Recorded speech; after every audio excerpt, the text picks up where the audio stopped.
The EV market is dying, and it seems like there is no hope. People just don't want EVs anymore, but why is no one talking about it? Sure, it is a complex issue, but it all boils down to simple factors. Let me explain. What is actually happening? Well, to put it in short, EVs are dying. People are not buying them, and manufacturers are left confused with a lot of EVs piled up with nothing to do. Now, here is the crazy part. If you look at the numbers, it will show you the exact opposite of this. Electric vehicles constituted around 14% of the global passenger car sales in 2022, depicting a significant rise of approximately 5.3 percentage points year over year, with sales surpassing 10.25 million cars, generating an impressive revenue of $538.8 billion. And get this, nearly 14 million electric cars sales were recorded globally, marking a significant 35% increase from the figures reported in 2022. That is a lot. So, what do we mean when we say EVs are dying? Well, let's break it down. Lack of sustainable growth. For EVs to survive, they need to be loved by consumers. The narrative is the most important thing. That is why we are always hearing big numbers and big data without context, and it seems like there is nothing wrong. I don't want you to get me wrong, there is growth, but it is not sustainable. It's time to cut through the hype and face the facts. Believe it or not, EVs can be a real threat.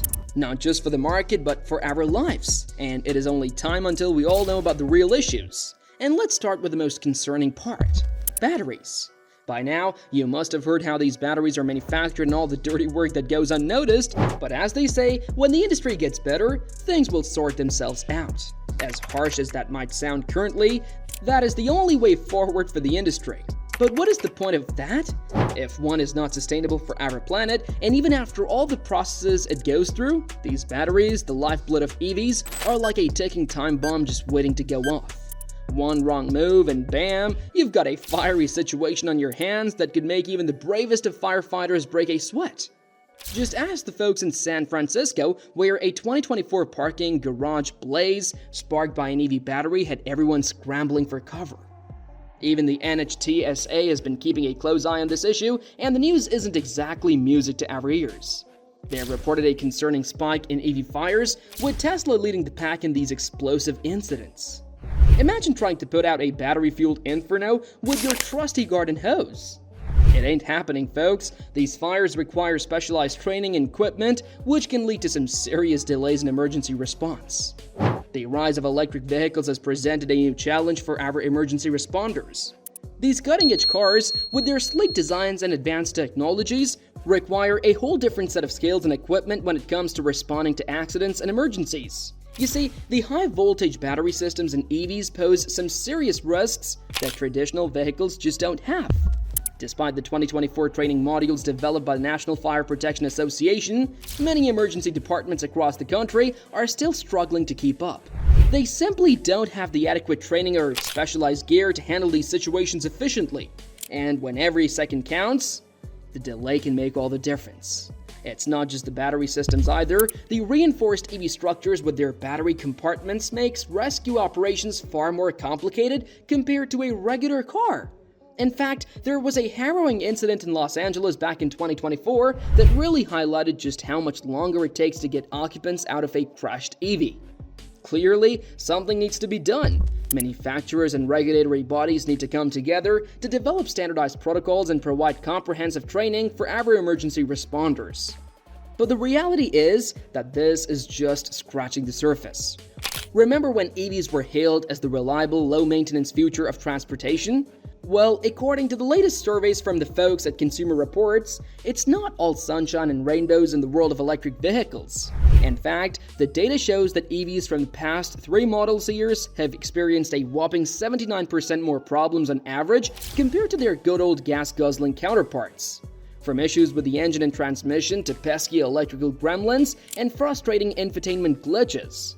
And the challenges don't stop there, my friends. Throw in some battery malfunctions and the occasional charging headache, and you've got a recipe for owner frustration that could make even the most enthusiastic EV enthusiast start to question their commitment. Heck, the high repair costs and extended downtime at dealerships are enough to make anyone long for the good old days of simple tune-ups and oil changes. Some industry experts are quick to point out that the technology is continuously evolving and improvements are on the horizon. They argue that the current reliability issues are simply growing pains that the industry will eventually overcome. At the end of the day, though, one thing is clear: no one wants to shell out the big bucks for an electric ride if they're constantly worried about it breaking down or leaving them stranded on the side of the road. That's why it's time to step up the quality control, enhance the maintenance practices, and ensure that the ownership experience is as seamless and stress-free as possible. But now, let me tell you the biggest issues of them all: repairing issues. After something happens to your EV, you think that you'll pay for the fix and it will all be good. Well, this is just a fantasy. A lot of damaged EVs go straight to junkyards, and this might seem like a bit complicated, so watch carefully. One of the primary factors contributing to this trend is the exorbitant cost of EV repairs. Unlike traditional internal combustion engine vehicles, EVs require specialized parts and expertise, which significantly inflates repair bills. In some cases, the cost of replacing essential components like the battery can exceed the value of the car itself. This financial burden is further compounded by insurance companies, which often write off EVs entirely even after minor accidents, deeming repairs uneconomical. You see, the high cost and complexity of maintaining electric cars result in significantly higher insurance premiums compared to traditional vehicles. Repair shops often choose to write off damaged EVs rather than undertake costly repairs, leading to a reluctance among insurers to handle such cases where even minor scratches can result in scrapping the vehicle. And that is not all. EVs need to improve their game when it comes to one thing they do best: software and tech features. They are a real headache for EV owners and manufacturers alike. Safety concerns. Advanced driver assistance systems are like having a co-pilot for your car. They're constantly on the lookout, ready to step in and prevent accidents. ADAS relies on a network of sensors and sophisticated algorithms to perceive its surroundings. This data is then interpreted by the system's computer brain, which can trigger actions like steering adjustments or automobile braking to maintain lane discipline, safe following distances, and avert potential collisions. Sounds impressive, right? However, the extra heft of EVs throws a curveball into this equation. You see, because EVs carry hefty battery packs, they possess greater kinetic energy than traditional gasoline-powered vehicles. This translates to needing more distance and time to come to a complete stop. And that's where the effectiveness of ADAS in EVs becomes a bit questionable. If a critical situation arises and the automatic emergency braking system engages, it might not have enough time or distance to completely avoid an accident due to the EV's weight. Another concern lies in the reliability of ADAS itself. These systems are still under development, and sensors can be fooled by environmental conditions like heavy fog or glare.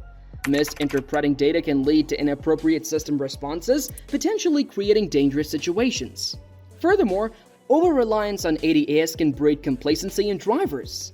The false sense of security it creates might lead to drivers taking their eyes off the road or reacting slower in critical moments. And regaining control of a heavy EV if an ADAS system fails can be significantly more challenging than in a lighter vehicle. To be honest, this might not seem like a big thing, but it is really annoying. Take General Motors for instance. They've been battling software issues with some of their most popular EV models, like the Blazer, Lyriq, and the mighty Hummer. Despite countless software updates, the integration of critical components like battery charging systems, motors, regenerative braking, and driver assistance features continues to be a real thorn in their side. It's like trying to assemble a Rubik's Cube blindfolded. The pieces just don't seem to fit together seamlessly. And the frustration doesn't stop there. These pesky software gremlins often prevent over-the-air updates, forcing EV owners to haul their beloved rides to the dealership and wait for weeks on end while the technicians work their magic. Can you imagine the agony of being separated from your trusty car? But the real kicker is the lack of trained personnel, and get this, manufacturers themselves not knowing how to address these software glitches. Now, sure, the warranties might cover the big-ticket items like batteries. But what about the little dings and software glitches? Yep, you guessed it. Those are often left out in the cold, and that means you, the owner, are stuck footing the bill. It's like the manufacturers have this whole ecosystem rigged, and they're the only ones who hold the keys. The crazy part is that when it comes to electric vehicles, the big manufacturers sure have a lot of control over the game. It's like they've got a stranglehold on the parts and repairs, and that can really put a damper on your EV ownership experience. Take Tesla for instance. They've got this tight grip on the availability of parts, and that means repair costs can skyrocket faster than a rocket ship. And let's talk about those service centers, shall we? Overburdened and overwhelmed, they can't seem to keep up with the demand, leaving owners twiddling their thumbs for what feels like an eternity just to get their ride back on the road. It's no wonder that so many EV owners end up throwing in the towel and sending their beloved rides to the junkyard after the first major hurdle. I mean, who has got all the time and money to deal with all that hassle? It's a real shame too, because EVs have so much potential to be the future of sustainable transportation, but if the manufacturers don't start loosening the reins and making repairs more accessible, that future might just slip through our fingers. If you ask me, it is really simple. They either listen to us, their customers, or they die with a dying market. And don't just take my word for it, let me tell you what is already happening. The GM dilemma. With headlines screaming about plummeting EV sales and the CEO in full-on panic mode, it sure seems like you're stuck in the mud when it comes to this whole electric revolution. That global semiconductor shortage has been a real thorn in their side, forcing them to prioritize the high-profit gas guzzlers over the more affordable EVs. And let's not forget about those skyrocketing battery material costs. Lithium, cobalt, the whole 9 yards. It's like the perfect storm of factors that's keeping your electric dreams out of reach for budget-conscious consumers. But the trouble doesn't stop there, my friend. Their own dealership network seems to be throwing up some roadblocks too. I mean, who thought that salespeople wouldn't be reluctant to push EVs when the profit margins are lower and the commissions don't quite measure up? And with Tesla's aggressive pricing strategy, their dealers are really feeling the heat. Just look at what happened with Buick. Half their dealers walked away after the EV sales mandates. And, I can't help but wonder if that decision to ditch hybrid tech a little too soon might have been a contributing factor here.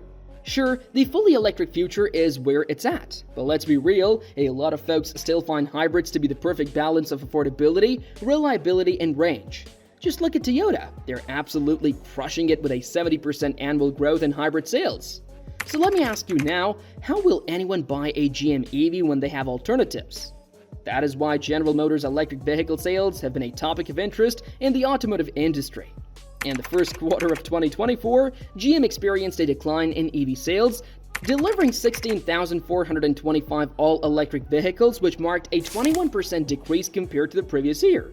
But that is not all. There are lots of companies going through the same thing, if not more.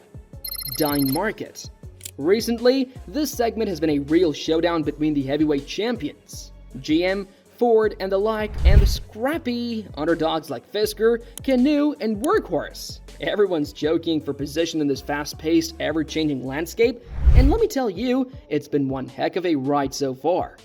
It seems the scrappy upstarts trying to carve out their own slice of the lucrative electric vehicle market are facing some serious hurdles. Take Fisker for instance. They were once touted as a promising newcomer, but now they're really hitting the skids. I mean, can you believe they've had over 40,000 pre-orders for the Ocean SUV cancelled? That's more than half their total reservations since they started accepting them back in 2019. But Fisker isn't the only one struggling. Canoo and Workhorse are also feeling the pinch.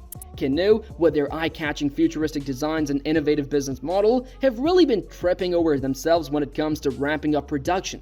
Delays and cost overruns have pushed back the arrival of their much-anticipated lifestyle vehicle, leaving early adopters and investors feeling a little frustrated and, dare I say, betrayed. And then there is Workhorse, known for their electric delivery vans. Well, they've hit on a serious case of production problems and financial woes. Their efforts to land big contracts with the likes of UPS have been pretty much stonewalled by these issues, and it's really taken a toll on investor confidence and their stock prices. Talk about a rough road ahead. It's clear the little guys are having a tough time keeping up with the big boys of the EV world. These startups are facing a whole host of challenges, from supply chain snafus and cost overruns, to production delays and dwindling investor enthusiasm. But hey, this market is not just hard on them. Ford. The electric vehicle market is an ever-evolving landscape, and Ford, a longtime automotive industry player, has faced its fair share of challenges in this space. The problems with Ford's EV sales are multifaceted, encompassing financial losses, delayed rollouts, high cost per vehicle, and market challenges. First and foremost, financial loss stands out as a significant hurdle for Ford's EV division. The company reported a staggering EBIT loss of $4.7 billion in 2023 on sales of just 116,000 EVs. That's a substantial hit to Ford's bottom line, and it really raises questions about the sustainability of their EV business. Now, this high financial loss can be attributed to a combination of factors, including those pesky high production costs, low sales volumes, and intense competition in the EV market. To overcome this challenge, Ford will need to get creative, reevaluating their pricing strategy, streamlining their production processes, and really ramping up their marketing efforts to drive those sales. Another key issue plaguing Ford's EV division is the delayed rollout of new electric pickup and SUV models. As US electric vehicle sales growth slows, Ford has been forced to push back the launch of these exciting new models, and this puts them at a real competitive disadvantage as other automakers continue to introduce fresh and innovative EV offerings. The delay in new model releases not only hampers Ford's ability to attract customers, but it also limits their potential for revenue growth. And let's talk about that high cost per vehicle, shall we? Reports indicate that Ford is losing a whopping $100,000 on every electric vehicle it sells. That's a staggering figure that really highlights the inefficiencies in Ford's production and pricing strategies. Finally, we have the looming market challenges that Ford's EV division is facing, despite seeing an increase in EV sales in the second quarter. The company still faces mounting losses in its EV business due to intense competition, changing consumer preferences, and regulatory uncertainties, and they might not have the guts to face it and survive. But what do you think? Let's know in the comments. Thanks for watching and see you on the next one.